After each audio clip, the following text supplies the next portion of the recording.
Nandamuri Balakrishna century cinema Gautamiputra శాతకాన్ని reshoot జరుపుకుంటోంది. ఇప్పటి వరకు తెరకెక్కించిన యాక్షన్ సన్నివేశాలపై బాలయ్య అసంతృప్తి వెల్లడిచ్చాడట. అందుకే వాటిని మళ్లీ షూట్ చేస్తున్నారా?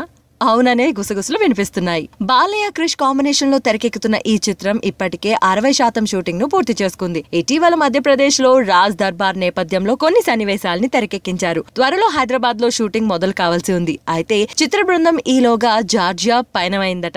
ఇది వరకు జార్జియాలో యుద్ధ నేపథ్యంలో కొన్ని యాక్షన్ ఘట్టాలని తెరకెక్కించారు. వాటి ఫుటేజ్ పై బాలయ్య అసంతృప్తి వెళ్లబుచ్చారట.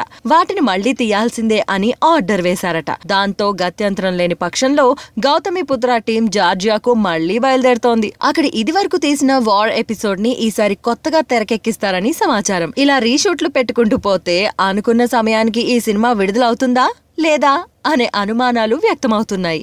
సంక్రాంతికి కానుకగా జనవరి 12న ఈ చిత్రాన్ని విడుదల చేయాలనుకుంటున్నారు. మరి ఈ రీషూట్ల ప్రభావంతో ఆ డేట్ ఇప్పుడు సందిగ్ధంలో పడే అవకాశాలున్నాయి.